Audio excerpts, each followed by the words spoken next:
Oh no! What's up, y'all? I'm Buzz. This is Woody, no relation. Today we're going to be reviewing Revenge of the Sith, the third in a series of epic prequels made by George Lucas, unfortunately. Anyway, first of all, we're going to be going through the douchebag of the week. You know that. I'm going to be doing my what the fuck moment of the week, and this is going to be on. So everybody, clap your hands, press play, and get ready for oh no! Hey guys, it's time for the douchebag of the week. This week douchebag is none other than Bryan Singer. Bryan Singer, as some of you may or may not know, is a pretty decent director in Hollywood. Made The Usual Suspects, that was pretty good. Most notably known for the first two X-Men movies, which were pretty good too. Then he went away and did Superman Returns and Valkyrie and a bunch of shit. But here's the thing, Bryan Singer's coming back. He's going to produce a new X-Men movie, which is actually going to be somewhat of a reboot. It's going to set a few of the X-Men and Professor Xavier and Magneto in the beginning of their relationship and sort of show the beginnings of it, which should be fun, right? There's only one little problem. They're going to set the movie, X-Men, in the 1960s. Now, why is this a bad thing? It should be a good thing. Well, technically, X-Men were in the 1960s when Stan Lee wrote the comic. But I don't remember the X-Men comics going on espionage like James Bond. I mean, this could just turn into a flaming pile of shit. Austin Powers! It also has, like, none of the X-Men that you would know. I mean, you have Cyclops isn't in this movie, Jean Grey isn't in this movie, Wolverine isn't in this movie, I mean, Beast and a couple others in it. But the main thing about this movie is that they're going to show Professor Xavier and Magneto as friends, then turn into enemies. But I mean, Xavier, I mean, he's not going to be in a wheelchair. He's just going to be like everyone else, walking around. Xavier! Charles. Xavier! Bottom line, is this movie even needed? And is this reboot of putting them in the 1960s even needed? No, it's not. Look, if you want to reboot the X-Men, I get why. Because, first of all, the X-Men The Last Stand technically didn't happen. It was a dream.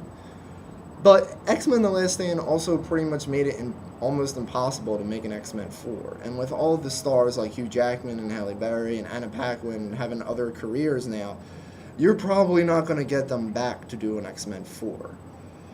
So rebooting it is the best way, because 20th Century Fox does not want to give up the rights to go back to Marvel, because then Marvel will just reboot it and make a shitload of money off of it. But if you're going to reboot the X-Men, okay, put them in the 1960s, really, with John F. Kennedy as president, and we just happen to have, Martin Luther King and Malcolm X in the background. It's for no reason, so we can do it. Racial profiling.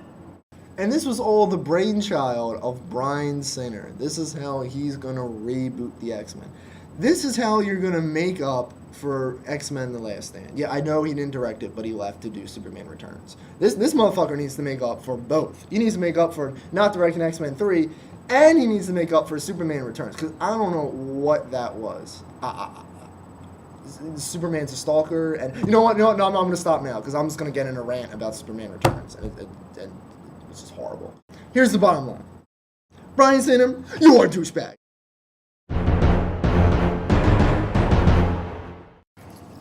All right, y'all. It's time for the what the fuck moment of the week. America, home of the free, the land of the brave, a place where everyone can come and do whatever it is they like. You can open stores, you can sell things on the street. You have a chance here in America. Unless, of course, you had something to do with 9/11. I don't understand. So let me rewind. Let me tell y'all what's going on. All right, check this out. It seems like the Muslim people, Assalamu alaikum, the Muslim people, they want to build a mosque in New York. Which is fine to me because it's a bunch of Muslims in New York. You know, they be selling Gucci bags and everything. You know, they trying to make their money. They gotta have somewhere to pray at, right? Right. However, looks like most of the citizens of New York don't want that to happen. For a very specific reason.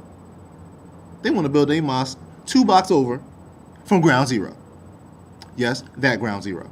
It can't get no ground zero. Okay, New Yorkers, I get it. Seriously, I do. You're still messed up about how some people from the Taliban or the whoever band that came through and blew up the building. It's not that deep. They just want to build a place so they can pray. That's it. It's not going to turn into some terrorist cell in the middle of New York City next to the memorial of 9/11. Y'all need to chill, okay? Just relax. It's not that deep. All they want to do is pray. Let the people pray. You pray every time you have Thanksgiving dinner. So just chill out, relax, and let it happen.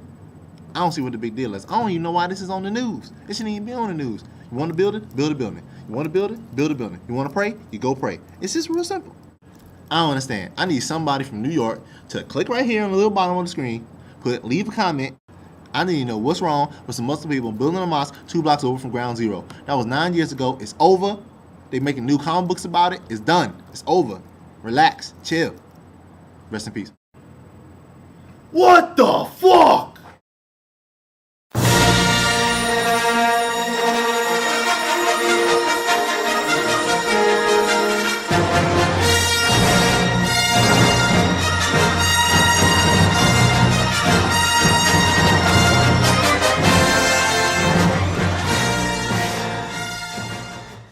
Hello, I'm General Obi-Wan Kenobi, And I'm Anakin Skywalker. and we're here to review Star Wars Episode 30, Revenge of the Sith. What a terrible movie. Terrible. I thought it was quite lovely. Quite lovely.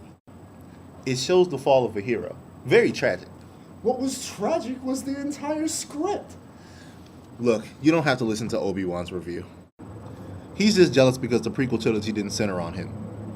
My reviews have become so powerful, I can overthrow him.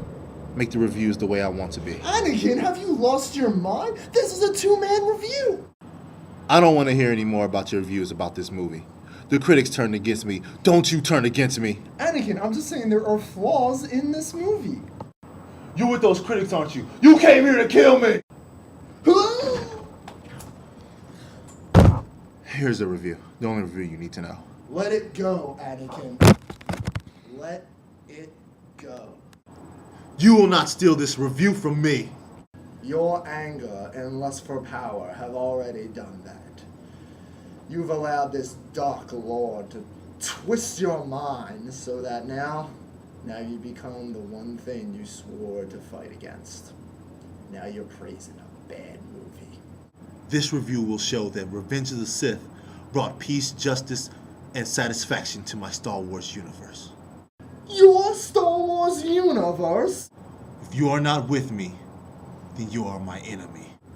Only a non-objective reviewer deals in absolutes. I will do what I must. You will try.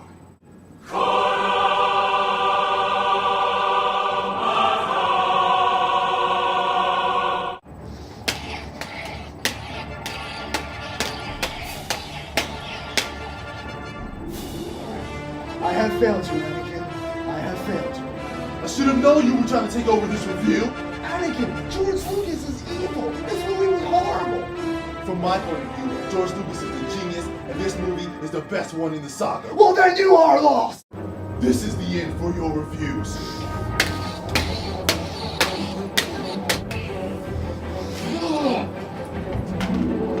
Anakin, it's over. I have the high ground. You underestimate my power. Don't try it.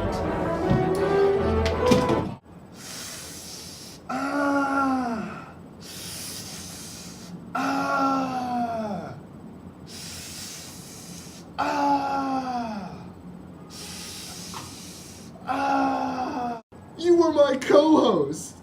You said you would destroy bad movie reviews, not join them. Bring balance to Hollywood, not leave it in darkness. I hate you. Anakin, oh, forget it. This movie review isn't worth it. What? What happened? What happened to the review? It is over. Alright guys, thanks for watching another episode of All in All. Be sure to tune in next week when me and Jason are going to review Superman Returns. I can't believe this. I still said I should have had high ground. I'm taller anyway. High ground!